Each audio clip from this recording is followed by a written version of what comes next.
2023-24 NFL season, more women were tuning in than ever before. But they weren't just watching the game, they were becoming a part of it. Top players had a female agent, teams with female coaches, networks with TV hosts, and players' wives like Kristen Juszczyk transcended into influencers, with her custom NFL apparel raking in millions of views and making major changes to the business of the sport. Now, women are preparing to play football in the 2028 Olympics, and Juszczyk just partnered with Gatorade to celebrate women's impact on the game. So many no's. No, you can't play. No, you're just a woman. No, you're never going to be as fast as men. We belong on the football field now. It's an Olympic sport. We're going there. It's our sport. It's our time. We're going to the Olympics. The NFL doesn't want to admit it out loud, but I will. The future of football isn't being built by quarterbacks, commissioners, or billion-dollar TV deals. It's being built by women. Yeah, I know.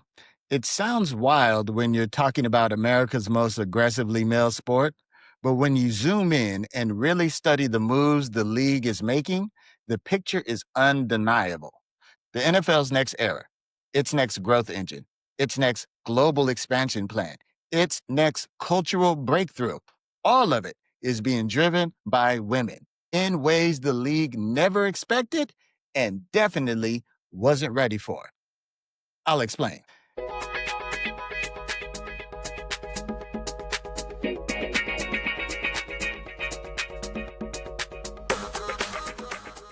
It started with the fan base. At some point, the NFL realized the typical NFL fan isn't a typical anything anymore. That stereotype of the loud, beer-drinking dude glued to Sunday broadcast got shattered the moment Taylor Swift walked into a Chiefs game and the numbers broke the internet.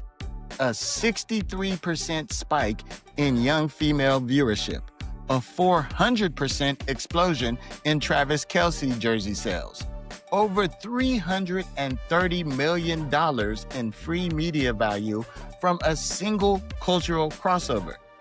That wasn't a pop star moment. That was the NFL accidentally tapping into its biggest underserved audience. From that point on, the helmets off version of the NFL wasn't a marketing slogan. It became a mandate. The league doubled down on storytelling, personality, and lifestyle. They started partnering with women-centered outlets like Betches. They leaned into shows like New Heights, where no dumb questions became the gateway for new fans. Football stopped being a members-only club and started becoming a cultural universe. But the real shift, the tectonic one, happened on the field. Because while the world was arguing about Swifties, something way more important was happening in American schools. School, son, school! Jaworski, you're on thin ice, mister! Hey, Principal P. Stop kicking your principal. Everybody's on thin ice. What's this? A Dorkosaurus Rex? Come on, Chad. I don't want any trouble. Leave him alone. I'll kick your butt, Chad. Hey, Chad. Check out the new girl. Ew, what is she wearing? Girls don't play football. They do where I'm from. Get a load of this one. Think fast. You think fast. Flag football. It's the fastest growing form of football in the country. It's a fast-paced game for everyone, from men and women to boys and girls of all ages. Flag football is non-contact, so all you need is a football and a pair of flags. Players wear flags around their waist, and pulling on one stops the play. You probably already knew that though, right? But if you're new to flag, there are a few key differences you should know. In flag, the field is 50 yards long and 25 yards wide, with 10-yard deep end zones. A game lasts 40 minutes with two 20-minute halves. Plenty of time to show off your flag skills and touchdown dance moves. Here's how the game is played. There's an offense and a defense, but no special teams because punts and field goals are not part of the game. On offense, you have 5 players, a center, quarterback, and 3 receivers. They start at their own 5-yard line and have 4 plays to cross midfield for a first down. Once past midfield, they'll have another 4 plays to score. The offense can run either pass plays or run plays. Once hiked, the quarterback has 7 seconds to release the ball. On pass plays, a receiver only needs 1 foot inbounds. The quarterback can't advance the ball beyond the line of scrimmage unless they first hand the ball off to a teammate. Then, they are like any other offensive player and can receive another handoff or pass. By the way, there are no run plays within 5 yards of the end zone. If you're that close to the end zone, it's all about taking it to the air. On defense, one player is the blitzer. They are designated by raising their hand. Blitzers start 7 yards back, while others on defense can line up at the line of scrimmage. A blitzer's clear path to the quarterback cannot be blocked. It's simply the quarterback versus the blitzer at this point. Only the player with the ball can have their flag pulled, and there's no tackling, holding, or stripping the ball. When possession changes, the drive starts on the new offense's 5-yard line. In the case of an interception, if the player with the ball runs out of bounds or is deflagged, the offense starts at that location. And of course, interceptions can also be returned for a touchdown. On extra point tries, you can go for one from the 5-yard line, but it must be a pass play, or a 2-point conversion from the 10 with the option to either run or pass. Here are a few more key rules to keep in mind. No diving, leaping, or jumping to avoid a flag pool, but dipping and spinning are perfectly fine. Just don't get too dizzy. And for offensive players without the ball, remember to stop your motion once the ball crosses the line of scrimmage. Blocking and screening are big no-nos. And that, my friends, is the essence of flag football. Whether you're a seasoned player or just starting out, mastering these rules will help you enjoy the game to the fullest. So, grab your flags and your fastest shoes, and get ready for a whole lot of fun. A grassroots movement turned into a national pipeline. Girls flag football didn't grow, it erupted. 17 states now sanction it as an official high school sport. Illinois alone exploded from 22 teams to over 200 in a single year. And across the country, more than 500,000 girls between 6 and 17 are suiting up and playing organized flag football. That's not a trend. That's an ecosystem forming. This is where the story becomes business, because the moment scholarships enter the picture, the game changes forever. Now, young women, young girls have an opportunity to compete. Now, you may be asking yourself, why this movement? Why all of a sudden this explosion? It's affordable. It's accessible. It's all inclusive. And I'll add one more point there. It's social media friendly. 17 states have sanctioned girls' varsity flag as a true varsity sport in high school.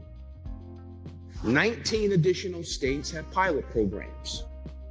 100 plus colleges now offer flag with scholarships. Let's take Kilolo Westerly.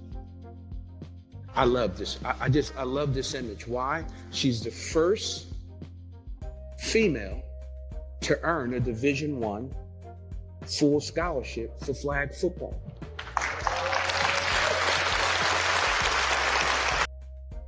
Kilolo Westerland broke the door down first, the first girl to ever receive a Division I flag football scholarship, a literal first in history moment. All right, so first and foremost, I just want you to give us a quick introduction about you, your background, and how you got into playing flag football. Yes, so my name is Kilolo Westerland. I'm 17 years old. I just graduated high school. I'm going to Alabama State University for flag football. I have a full ride. Flag football was definitely not on my agenda. I played every single sport besides football. I had no clue about football, but during quarantine, there was a tryout.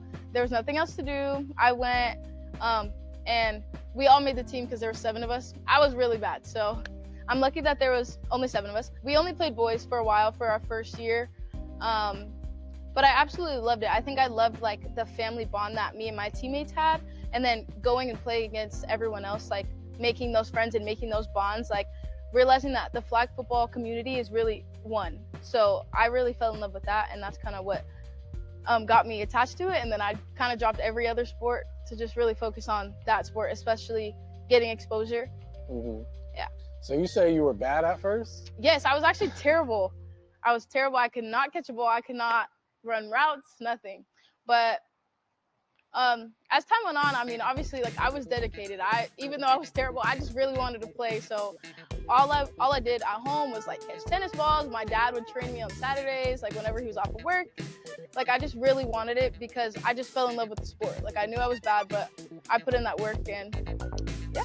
We're at the WNFC Girls Top 100 Flag Football Tournament, and I see a lot of familiar faces out here. Y'all already know Kilolo, and y'all should know Gabby, but somehow we've got them on the same team. They put me and Key on the same team. Jesus. That's a three, that's a me, 1, 2, 3. Straight go ball, straight go ball. Stop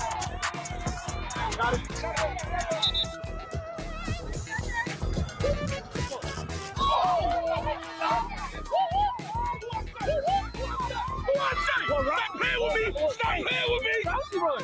What route did she run? What route did she run? Yeah, she did. I told you if it's gonna be out, it's gonna be Kilo. We both was right. Yeah. I'm locked in, all right? We about to turn up. We're winning right now. I don't know about, like, 2 touchdowns, 3 touchdowns. We about to lock in. Execute on me, execute on 3. 1, 2, 3, execute!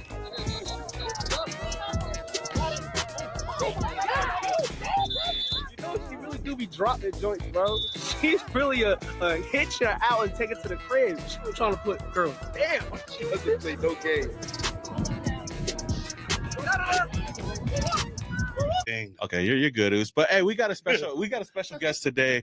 You may have seen her at the Super Bowl or during the Super Bowl. We got Kilolo Westerland. How you doing? I'm doing amazing. I'm super excited.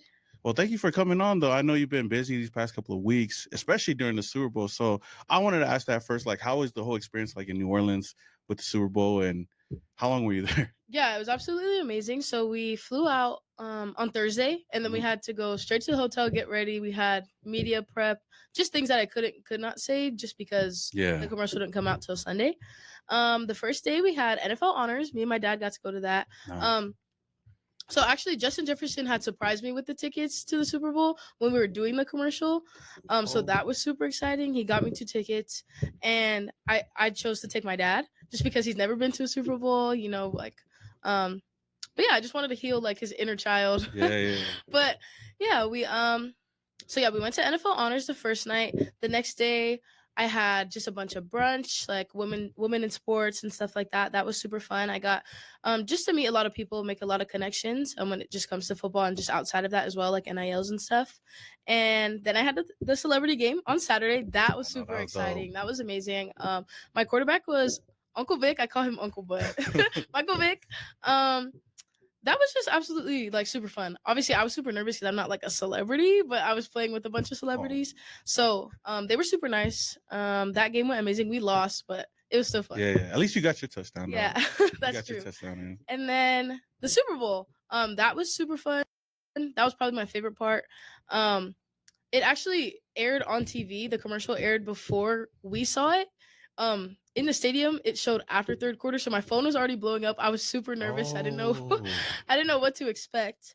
And we were sitting in the Eagles section, so when it played and I did the Saquon jump, everyone was going crazy, and they're like, "Wait, that's you?" And I was like, "Yeah, that's me." Yeah, and I think that was just my favorite part. The next day, I had Good Morning Football, so yeah, it was just amazing. It was fun. It was an honor, and yeah. No, that's dope though. I know, like I said, a busy week. Right in the Jimmy Johnson. This ain't over. We just getting started, Chad. Let's go, let's go. Come on. There you go. Oh, no girl bad.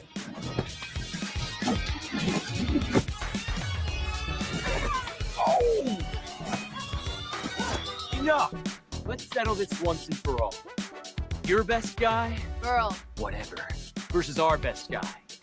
The Brad. Oh, not the Brad. I'm Brad. I can read.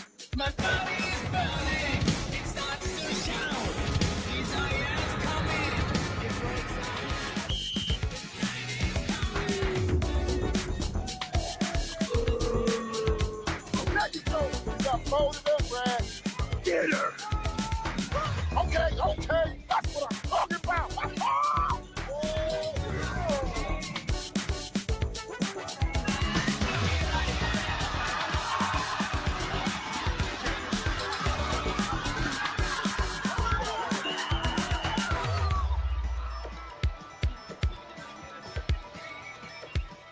That's when everyone paying attention realized this isn't cute. This isn't experimental. This isn't growing. This is real infrastructure and real legitimate athletic interest. Right behind her came Hannah Solis, earning a full ride with multiple program offers. Then Jazzy Dunaway, the first athlete in Columbine High School's history to earn a women's flag scholarship. Then Ashleigh Clam, with her offer to Kaiser University in West Palm Beach. And then the movement went international with Tatiana Dos Santos from Panama and Shania Murape from Canada, earning scholarships through the International Women's Flag Football Scholarship Program. And I hope to God I said those names correctly, and if I didn't, ladies, I apologize. The pipeline isn't theoretical, it's real, it's global, and it's multiplying. Universities aren't waiting for NCAA paperwork either. The Committee on Women's Athletics already recommended flag football as an emerging sport for women. Schools are jumping in early. St. John Fisher University is launching varsity flag football in 2026. The NAIA has been awarding titles for years at this point. Ottawa University already has 5 national championships under their belt. That momentum is setting up the biggest shift of all. The NFL building its own professional women's flag league before the 2028 Olympics. Yes, the NFL's next pro league isn't tackle, it's women's flag. Why? Because flag football is the perfect Trojan horse. Tackle football is expensive, complex, and hard to scale abroad. But flag? Flag is fast, accessible, safe, inexpensive, and playable anywhere. It's the gateway to countries the NFL has tried and failed to crack for decades. And the players leading that charge are women. Youth circuits like the Oakley Icon Alliance are staging tournaments at NFL practice facilities. The Women's Football Alliance is running national pro tours that end at the Hall of Fame in Canton. The Olympic qualifiers are already underway across continents. And the global competition proves what the NFL already sees coming. Mexico beating the U.S. twice this summer? Nigeria winning the first Africa Flag Championships? And China shocking Japan to take Asia?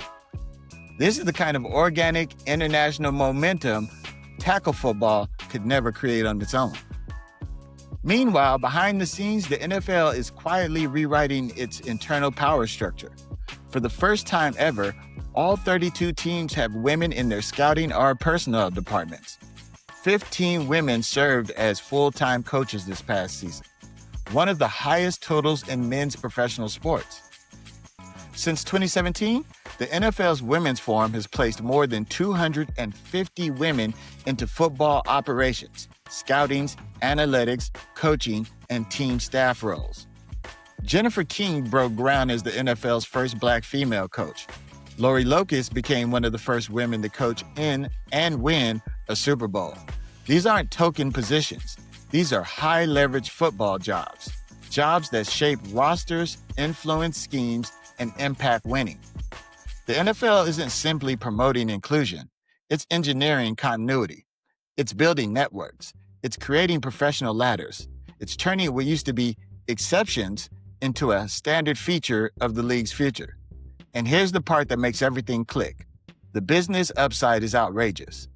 Women influence the majority of consumer spending in America.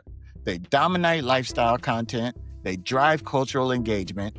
When they show up, they don't just watch games, they amplify them. They created conversations. They reshape narratives. They expand who football is for. The Swift effect wasn't an anomaly. It was proof. the NFL finally realized that women aren't a sub-audience. They're the audience the league never knew how to talk to.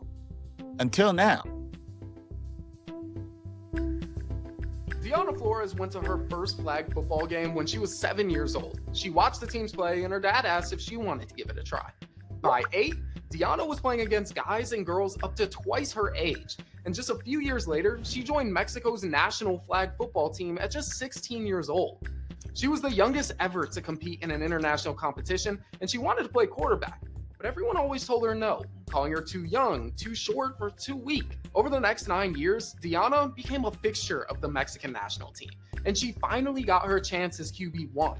Flores led the team to a gold medal at the 2022 World Games, and they won every single game that year by more than 20 points. Since then, she's become a massive advocate for football at a global level and has been recognized as one of the best in the game.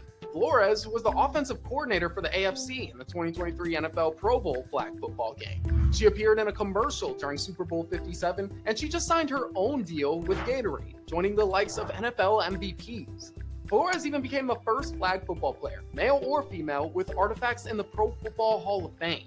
In 2023, 500,000 girls between the ages of 6 and 17 played flag football. The sport will make its Olympic debut in 2028, and through the work that women like Deanna Flores are putting into the sport's growth, that number is sure to go up. So, here's the real play. The NFL isn't simply embracing women because it makes the sport look modern. It's doing it because women are the growth engine that lets football evolve beyond America, beyond television, beyond tackle, and beyond its old identity. In 20 years, when the NFL is truly global, they hope, when flag football is the most accessible entry point to the sport, when the league has more women in coaching, scouting, and executive leadership than ever before, when the Olympics turns flag football into a worldwide sensation, people will look back at this era and realize exactly what happened here.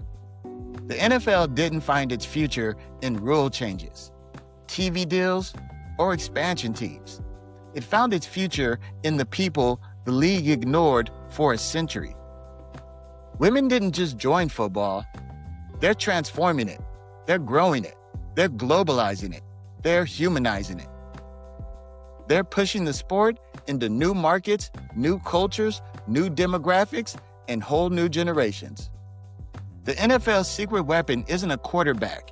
It isn't a billionaire owner. It isn't a commissioner, and it isn't a broadcast partner. The NFL's secret is the millions of women, fans, athletes, leaders, creators, scholarship pioneers, sisters, wives, girlfriends, aunts, mothers, who are building the next chapter whether the old guard likes it or not. And the craziest part? This is only the beginning. This is the Business of Play with Cassius Clay. Like, follow, and subscribe on LinkedIn, YouTube, and all of the things for more just like this. And now, just like the NFL, I'll let the ladies take it from here. I feel that right now we are living an amazing moment in time for women in sports. Flag football makes you feel powerful and strong and fearless. To see what women can do in this sport is pretty amazing. Bring your teammates back up with you. Let's go. I see her dedication and her love for the game. The self-confidence this sport gave them is immeasurable. It's made her such a strong person. For many years, we've heard so many no's. No, you can't play. No, you're just a woman. No, you're never going to be as fast as men. We belong on the football field now. It's an Olympic sport. We're going there. It's our sport. It's our time. We're going to the Olympics.